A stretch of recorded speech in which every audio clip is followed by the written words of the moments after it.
मंडळी, बऱ्यापैकी October heat आत्ता आपल्याला जाणवते आहे. मध्ये मध्ये पाऊस पडतो आहे, तो भाग वेगळा. परंतु ऑक्टोबर आणि नोव्हेंबर हा शरद ऋतूचा काळ आहे. तर आपल्या शरीरामध्ये पित्ताचा अतिप्रमाणात प्रकोप होत असतो. जेवढा उन्हाळ्यात प्रकोप होत नाही तेवढा प्रकोप या ऑक्टोबरमध्ये आणि नोव्हेंबरच्या सुरुवातीला आपल्या शरीरामध्ये होताना दिसतो. कारण हेमंत ऋतूचा आधीचा काळ हा शरद ऋतूचा सांगितलेला आहे. आणि आयुर्वेदामध्ये शरदी पित्तम प्रकुप्यती, नंतर शरदामध्ये रक्ताचा प्रदोष निर्माण होतो, अशा गोष्टी सांगितलेल्या आहेत. आणि रक्ताचा प्रदोष किंवा पित्त प्रकोप आपल्या शरीरात निर्माण झाला की तशी लक्षणं पण निर्माण होतात. तुमच्या पोटामध्ये रसरस निर्माण होते, तुमच्या त्वचेमध्ये पित्ताची रसरस निर्माण होते, पोटामध्ये आग होते, छातीमध्ये आग होते, आंबट पाणी यायला लागतं किंवा छातीमध्ये आग होते, डोक्यामध्ये आग होते, डोळ्यांची रसरस होते, त्वचेची आग होते, त्वचेचे विकार व्हायला लागतात, त्वचा लालसर व्हायला लागते, नंतर मूळव्याधीचे त्रास होऊ शकतात, रक्ती मूळव्याध होऊ शकते किंवा फेशर्स होऊ शकतात, नंतर नाकातून रक्त येऊ शकतं, डोळे लाल होऊ शकतात. असे बरेच विकार ऑक्टोबरमध्ये तुम्हाला होऊ शकतात.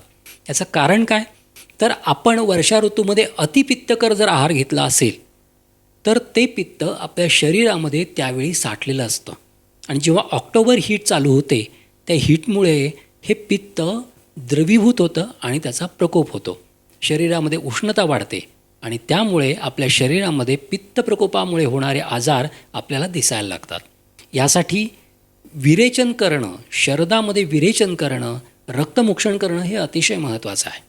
जर तुम्हाला पित्ताचे विकार असतील तर रात्री झोपायच्या आधी अविपत्तिकर चूर्ण साधारण 7 ते 8 ग्रॅम कोमट पाण्यावर घेतल्यास या पित्ताचा निचरा व्हायला लागतो.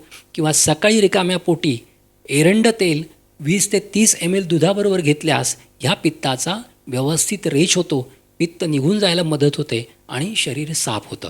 या जोडीला दुर्वांचा स्वरस, कोथिंबिरीचा स्वरस, धन्याचं पाणी, नंतर वाळ्याचा रस किंवा वाळ्याचं सरबत या गोष्टी जर आपण पिण्यामध्ये किंवा खाण्यामध्ये ठेवल्या, गुलकंद आहे ते जर खाण्यामध्ये ठेवलं तर आपल्या शरीरामधलं पित्त हे जास्त प्रकुपित होत नाही आणि आपल्याला त्रास होत नाही.